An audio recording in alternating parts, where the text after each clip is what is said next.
नमस्कार, good morning, hello and welcome to Medicullum science classes. So student, आज हम लोग समझने वाले हैं माइटोकॉन्ड्रिया को। समझेंगे कि माइटोकॉन्ड्रिया को क्यों हम power house of the cell बोलते हैं, इसके अंदर क्रिस्टे क्या होता है, ऑक्सीसोम्स क्या होता है, क्यों इसको सेमी ऑटोनोमस बोलते हैं और इसके अंदर एटीपी का सिंथेसिस कहाँ पर होता है।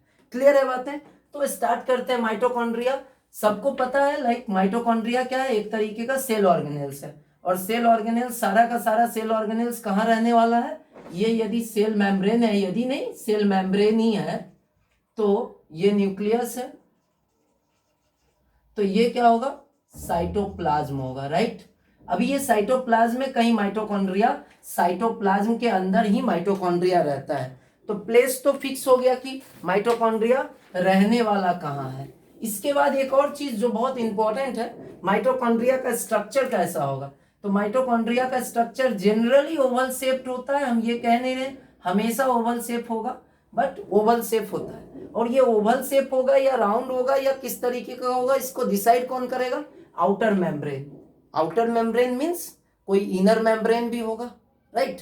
तो इनर मेम्ब्रेन क्या होगा, इनर मेम्ब्रेन कह सकते हो अंदर के तरफ ना थोड़ा सा इनफोल्डिंग होगा। बात समझ में आ रही है? इनर मेम्ब्रेन अंदर के तरफ क्या होगा, इनफोल्डेड होगा। अंदर के तरफ सीधे तौर पे बोले तो अंदर के तरफ धसा हुआ होगा। बातें आ रही है समझ में? और ये एक्चुअली ये जो अंदर लिक्विड मटेरियल कह सकते हो, प्लाज्मा स्टेट में जो मटेरियल रहता है, इसको क्या बोलते हैं, मैट्रिक्स। इसको बोलते हैं मैट्रिक्स। तो यानी कि इनर मेम्ब्रेन क्या हुआ, मैट्रिक्स के तरफ में धसा हुआ है।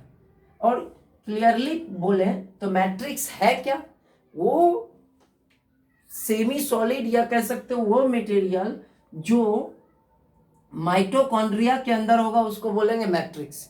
अब जैसे देखो यहाँ पे सेल है, यहाँ पे साइटोप्लाज्म है। तो साइटो मीन्स सेल और प्लाज्म मीन्स प्लाज्मा स्टेट में जो होगा, fourth state of matter plasma, जो सॉलिड और लिक्विड के बीच का कह सकते हो स्टेज है, जो ना तो सॉलिड है ना ही लिक्विड है। तो यहाँ साइटोप्लाज्म बोले। अब इसी तरीके से आपने पढ़ लिया क्लोरोप्लास्ट, और क्लोरोप्लास्ट के अंदर जो फ्लूइड सब्सटेंस होता है उसको क्या बोलते हैं, एस्ट्रोमा। एस्ट्रोमा, तो एस्ट्रोमा है। और यहाँ पे जो माइटोकॉन्ड्रिया के अंदर फ्लूइड मटेरियल होगा उसको क्या बोलेंगे, मैट्रिक्स। तो मैट्रिक्स समझ में आ गया। अब देखो ये जो इनर फोल्डेड मेम्ब्रेन है ना, ये वाला स्ट्रक्चर, इसी को हम बोलते हैं क्या चीज, क्रिस्टे। ये वर्ड को ध्यान रखना, माइटोकॉन्ड्रिया का इनर मेम्ब्रेन जो कह सकते हो मैट्रिक्स के तरफ में धसा हुआ है, इसको क्या बोलते हैं, क्रिस्टे। बात समझ में आ रहा है?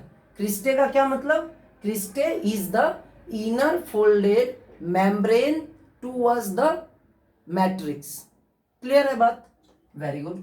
तो मैट्रिक्स समझ में आ गया, क्रिस्टे समझ में आ गया। अभी इसका सबसे मेन पॉइंट समझते हैं।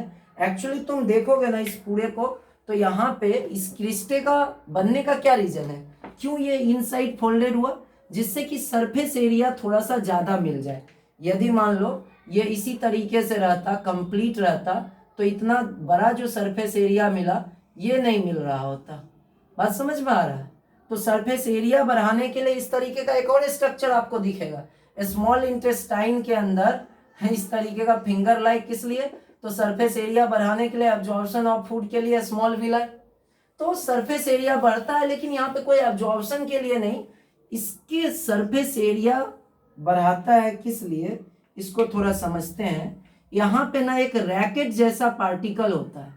यहाँ पे क्या होता है, रैकेट जैसा, रैकेट समझते हो, इस तरीके का एक पार्टिकल होता है इसके ऊपर, और इसको हम लोग बोलते हैं, ये जो पार्टिकल है इसको बोलते हैं F0 F1 पार्टिकल, या फिर ऑक्सीसोम।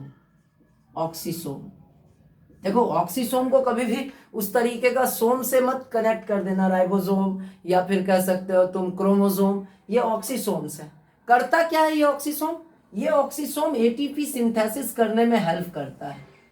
बात समझ में आ रहा है? एटीपी सिंथेसिस करने में। और एटीपी का सिंथेसिस कब होगा, जब ग्लूकोज का सेलुलर रिस्पिरेशन होगा, सेलुलर रिस्पिरेशन होगा। रिस्पिरेशन तो समझ में आता है ना, रिस्पिरेशन का क्या मतलब, रिस्पिरेशन मीन्स ग्लूकोज का ऑक्सीजन के प्रेजेंस में ब्रेक डाउन, उसके बाद CO2H2O। लेकिन यहाँ पे प्लस आप बनाते थे एटीपी, कितना एटीपी, 38 एटीपी।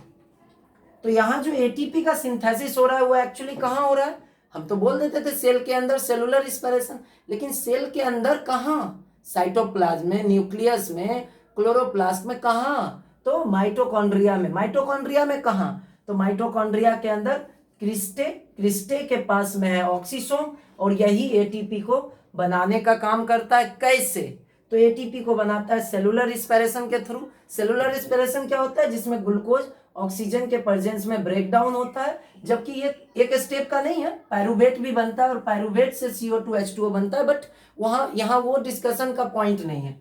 तो क्लियर हो गया यहाँ पे ये बात, तो हम लोग समझ चुके हैं, चूंकि एटीपी बनता है और एटीपी होता क्या है ये बात तो पता है ना आपको।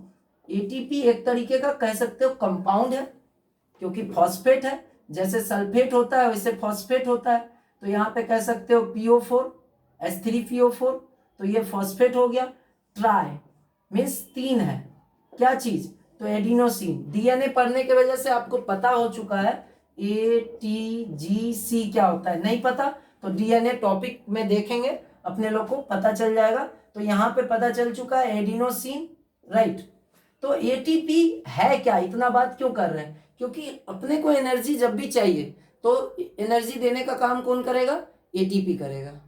क्लियर है, एटीपी, क्योंकि एक मॉलिक्यूल्स एटीपी जब टूटता है तो आप कह सकते हो 673 किलो कैलोरी एनर्जी प्रोड्यूस करता है। तो ये बहुत इंपॉर्टेंट एक डिस्कशन था, इसीलिए power house of the cell बोलते हैं। क्यों, क्योंकि ये एक्चुअली एटीपी को जनरेट करता है। इतना तो समझ में आ गया। इसी का दूसरा नाम F0 F1 का ही दूसरा नाम क्या होता है, ऑक्सीसोम्स। क्लियर है बातें, ओके। अब एक बात और है, माइटोकॉन्ड्रिया कितना हो सकता है, आपको क्या लगता है एक सेल में माइटोकॉन्ड्रिया कितना होना चाहिए, जनरली एक तो कम से कम रहेगा, लेकिन बहुत सारा जहां एनर्जी का ज्यादा जरूरत है, जिस सेल्स को एनर्जी का ज्यादा जरूरत है उस सेल में माइटोकॉन्ड्रिया भी ज्यादा होगा। जैसे हमारे मसल सेल्स को सबसे ज्यादा एनर्जी का जरूरत होता है, तो मसल सेल्स के पास कम से कम थाउजेंड्स ऑफ माइटोकॉन्ड्रिया होता है। दूसरी बात, ये जो इसका जो मेम्ब्रेन है, अब आपको पता है सेल मेम्ब्रेन प्रोटीन और लिपिड से बना रहता है, तो इसका मेम्ब्रेन जो होता है वो किस तरीके का, तो ट्रांसपोर्टिंग प्रोटीन का बना हुआ रहता है, जिससे कि ये सब्सटेंस को इनसाइड आउटवर्ड्स, बाहर के तरफ या फिर बाहर से अंदर ले आ सके। बात समझ में आ रहा है, सेल मेम्ब्रेन दो चीज से मिलकर बना है, एक प्रोटीन दूसरा लिपिड। प्रोटीन वाटर वाले जो भी वाटर सॉल्युबल सब्सटेंस है उसको एंट्री करता है, जिसको बोलते हैं हाइड्रोफिलिक, और लिपिड जो है हाइड्रोफोबिक है, मीन्स वो लिपिड वाले सब्सटेंस को एंट्री देता है बट वाटर वाले को नहीं। तो यहाँ पे जो आउटर मेम्ब्रेन है वो ट्रांसपोर्टिंग प्रोटीन का बना हुआ है, जिससे कि मटेरियल इसके अंदर जो बना है चीजें वो बाहर जा सके। क्लियर है बातें। अब देखो एक और बात समझो, इसके राइबोसोम के पास ना एक सर्कुलर डीएनए होता है।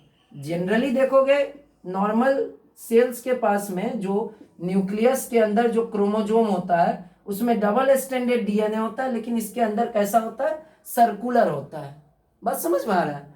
अब इसके पास डीएनए भी है, तो डीएनए पता है पूरे सेल को कंट्रोल करता है, डीएनए ही कंट्रोल करता है। अब इसके पास चूंकि अपना डीएनए है इसलिए हम इसको कह सकते हैं सेमी ऑटोनोमस, सेमी ऑटोनोमस। इसके साथ साथ में और क्या है, इसके माइटोकॉन्ड्रिया, यानी कि माइटोकॉन्ड्रिया के अंदर जो फ्लूइड मटेरियल है उसको मैट्रिक्स बोलते हैं। इस मैट्रिक्स के पास में भी राइबोसोम है, इस मैट्रिक्स के पास में भी राइबोसोम अपना खुद का पर्सनल राइबोसोम है।